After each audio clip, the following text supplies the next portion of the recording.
Ekonin, ayaw na rin talagang love team ang ibansag sa kanila. Kaya hindi na rin siguro muna pinagtambal muli. Nahalata na rin ng mga fans na hindi sila pwedeng ilink na kagaya ng mga teens ngayon na nililink sa isa't isa para maging love team. Real couple kasi sila in real life. Matatanda na rin talaga kasi sila para maging love team pa. Kung baga, kung magtambal man sila sa isang project, ayaw nila na mag-expect ang mga fans na lagi silang magtambal kahit anong project. Alam nyo naman sa showbiz, pag sinabing love team at may chemistry, talagang hinahanap lagi ang kanilang pagtatambal sa mga project na gagawin. Kung tutuusin naman kasi, hindi na talaga bagay na tawaging love team ang Ekonin. Magjowa kasi sila talaga sa tunay na buhay or mag-asawa na talaga.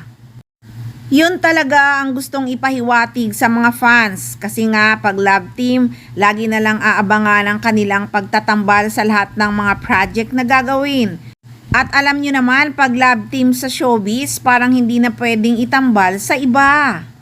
Lalo na nga pag talagang malakas ang chemistry, expect na ng mga fans na laging magkasama sa isang proyekto. Kaya nga sa kasalukuyan, iba-iba ang project nila at iba-iba din ang nakakatambal. Kaya naman sa hindi nga matuloy-tuloy ang project na pagsasamahan ni na Jeric Rosales at Janine Gutierrez, syempre marami na namang kuda ang mga buzzer.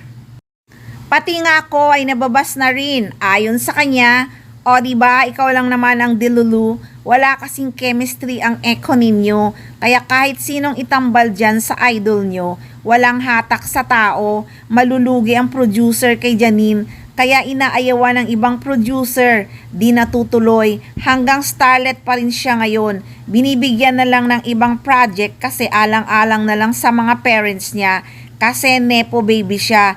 Tinanggal na nga siya sa ASAP kasi walang talent. Kahit man lang sumayaw, sakit pa sa tenga ang boses niya.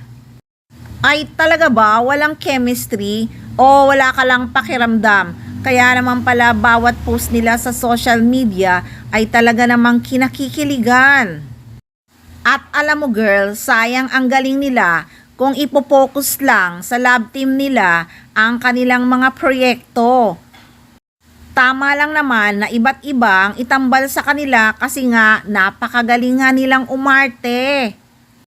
Doon ka sa idol mong napakalakas ng chemistry, nakaka-omay. At pansin niyo ba lahat ng love team na sobrang lakas ng chemistry, hindi ba hiwalay na? Pag love team kasi na sobrang lakas ng chemistry, pinipilit na magkaroon ng relasyon. Hindi katulad ng Ekonin, tunay na tunay ang pag-iibigan.